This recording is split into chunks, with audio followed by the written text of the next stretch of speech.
Alors, on sait qu'il y a beaucoup de gens, peut-être beaucoup à la maison, qui manquent d'énergie au mois de novembre. C'est toujours un mois un petit peu plus... Surtout aujourd'hui, alors que la première Mais neige. ça, c'est beau, par exemple, Isabelle. C'est beau, mais c'est annonciateur de l'hiver, c'est annonciateur de peut-être une saison que les gens aiment moins. Et donc, il y a peut-être des trucs de yoga, certaines routines. On adapte le yoga en fonction de la saison et ce qu'on peut ressentir pendant cette saison-là. Jannick Léonard qui est avec nous pour en parler. Bonjour. Bonjour, merci. Dites-moi, quels sont les principaux défis par saison qu'on peut avoir, nous, en tant que... Oui, bien, disons, à l'automne, surtout au Québec, on vit vraiment de façon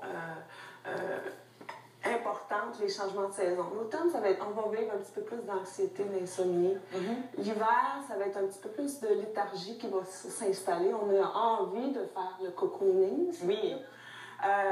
Et ça va être ça au début du printemps. Et à l'été, bien, on pense qu'on a de l'énergie, mais on n'en a pas nécessairement beaucoup pour des pratiques comme plus intenses. À l'été, on va y aller de façon un petit peu plus légère au niveau de la pratique du yoga. Donc, en ce moment, la journée neigeuse, journée quand même un peu grise. Il fait noir à 5 heures. Oui. Il fait noir à 5 heures. Qu'est-ce qu'on fait?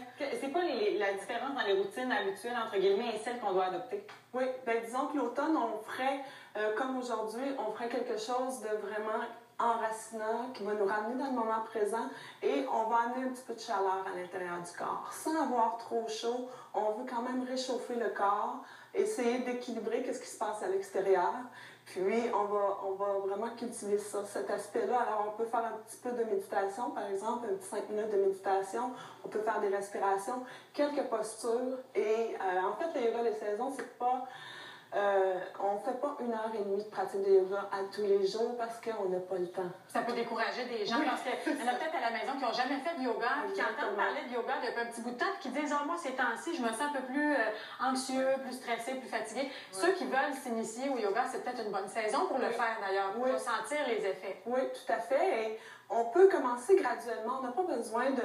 C'est important d'aller voir un professeur, par exemple, dans un studio et d'y aller de façon régulière. Mais si on veut vraiment installer une pratique de yoga à la maison, on se dit, ben regarde, je vais prendre 15 minutes, 20 minutes le matin et je vais choisir certaines postures qui vont m'aider à m'enraciner, ils vont me réchauffer, on va amener un petit peu de motivation dans la journée, comme des journées comme aujourd'hui. Et d'où ça vient, cette espèce de pensée-là? Parce que on n'y pense pas nécessairement, mais c'est quand même spécial qu'on se soit dit, là, il faut changer notre routine.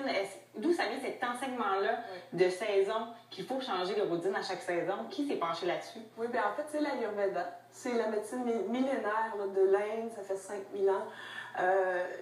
Cette médecine-là travaille beaucoup avec les changements de saison.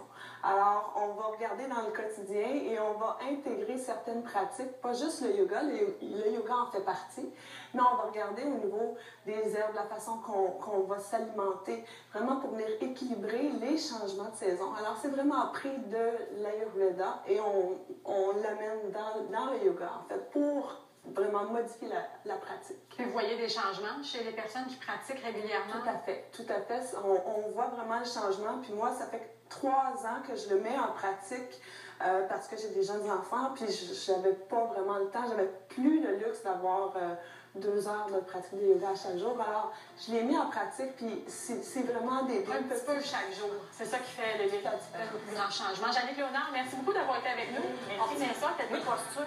Oui. À nous aider.